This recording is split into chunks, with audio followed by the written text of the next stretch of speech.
Hello everyone, welcome back to online learning platform. In the previous video we learned what is communication and why and how do we communicate. Now today we are going to talk about how the communication process works. The communication process is extremely vital in terms of increasing your effectiveness in communicating. So let's start. This is the diagram in front of you, how the communication process works. The first essential element in the communication process is sender. Then second, the message flow from sender, encoding message, then channel, then message reach to receiver, then receiver decode that message and he or she send a feedback to appropriate channel. Okay, so first, communication is continuous process which mainly involves sender, message, encoding, channel, receiver and feedback. The elements involved in the communication process are explained in detail below. So जब भी हम communication करते हैं, हर communication होता है तो हर communication में एक प्रोसेस होती है. तो उस प्रोसेस को जब हम एनालाइज करते हैं तो हमें पता चलता है कि उस प्रोसेस में कुछ एलिमेंट होते हैं, जैसे कि हमने अभी देखा कि sender, message, encoding, channel, receiver and feedback. So first element जो उसमें बहुत इम्पॉर्टेंट है कि जहाँ से मैसेज जनरेट होता है, कम्युनिकेशन स्टार्ट होता है, वो है sender. As mister Davis has said, the motto should be don't start talking until you start thinking. The sender or the communicator generates the message and conveys it to the receiver. He is the source and the one who starts the communication. The communicator or sender should have some information, guidelines, motivational material that may be important to the receiver.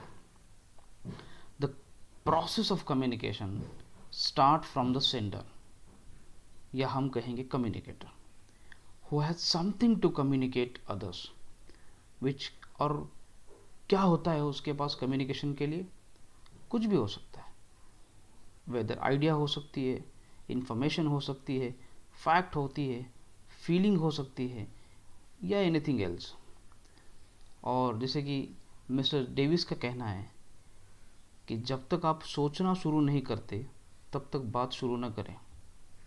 तो इससे ये समझ में आता है कि sender के mind में आइडिया जनरेट होती है, वो सोचता है, देन ही स्टार्ट कम्युनिकेट. मतलब फर्स्ट रोल है सेंडर का कि जहाँ से कम्युनिकेशन स्टार्ट होता है. ओके, सो नेक्स्ट जो एलिमेंट है वो है एनकोडिंग मैसेज. सेंडर ने जब मैसेज को जनरेट किया अपने माइंड से, तो उस मैसेज को अब क्या करता है, वो एनकोडिंग में कन्वर्ट करता है. The idea, information, view, fact, feeling, जो भी कुछ है, that is generated by the sender and is then intended to be communicated further. The message generated by the sender is encoded symbolically, such as in the forms of words, pictures, gesture, etc. before it is being conveyed. Once message generated, thereafter the sender encoded the message by selecting the language in which the receiver can correctly understand. The medium of expression can be speaking, writing, eye contact, facial expression, gesture, posture and so on. मतलब जो भी message sender को delivered करना है receiver के लिए, वो message एक भाषा में कन्वर्ट करता है जो रिसीवर को अंडरस्टैंड होती है. वो भाषा ऐसी होगी कि जो रिसीवर को अंडरस्टैंड होगी. तो इसी मैसेज को सिंबॉलिक टर्म में या सिंबॉलिक टर्म को या किसी और फॉर्मेट कन्वर्जन को ही एनकोडिंग कहते हैं. और जो थर्ड एलिमेंट है वो है चैनल। बिकॉज मैसेज जनरेट हुआ, अब उस मैसेज को एनकोड किया गया, लेकिन वो मैसेज तो हवा में जाएगा नहीं, उसके लिए एक प्रॉपर चैनल चाहिए मैसेज रिसीवर तक सेंड करने के लिए। So it is in the manner in which the encoded message is transmitted. The message may be transmitted orally or in writing. The medium of communication includes telephone, internet, post, fax, email, etc. The choices of medium is decided by the sender. The channel implies the carrier of the message, which can be face-to-face communication, telephonic conversation, video calling, letter, email, SMS, etc. जब भी message encode होता है तो वो message sender तक पहुंचाने में जो भी ऑप्शन हम चूज करते हैं उसे चैनल कहते हैं।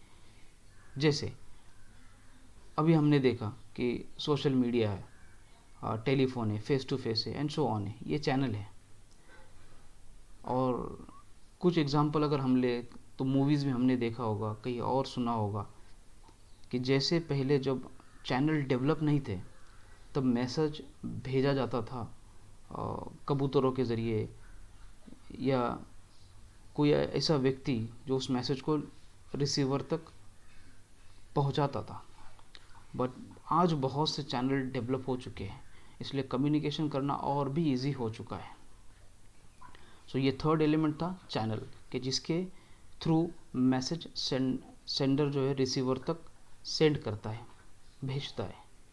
सो appropriate channel is very important. Then जो मैसेज चैनल से रिसीवर तक जाता है तो रिसीवर का यहाँ पे एक रोल है कि he is the person for whom the message was sent by the sender. It is very important for the sender to understand the receiver's decoding ability, interpretation capacity for an effective communication. Receiver कौन होता है? Receiver is the person to whom the message is directed. It is very important for sender to understand the receiver's decoding ability, interpretation capacity for an effective communication. तो यहाँ पर message receiver के पास channel के through पहुँचता है।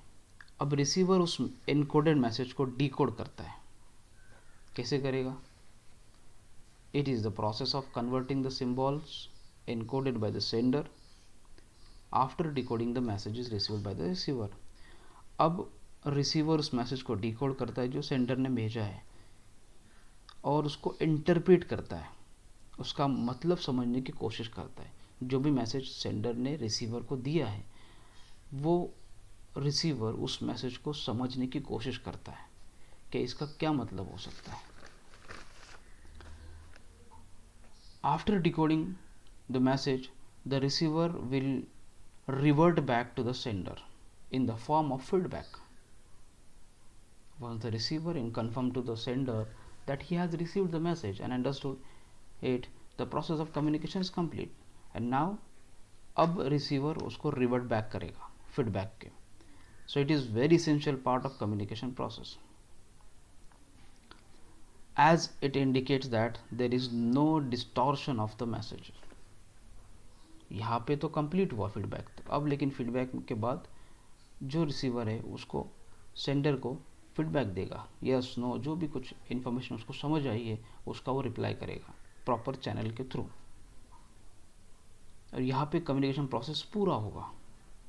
So for this purpose the receiver looks for channel in the same way as sender communicated to the receiver.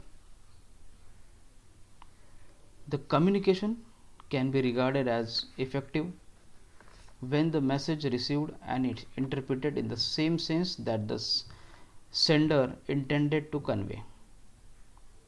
The effective communication is always receiver oriented rather than message oriented. यह बहुत ही note करने जैसा point है कि effective communication ये हमेशा क्या होता है, इज ऑलवेज रिसीवर ओरिएंटेड।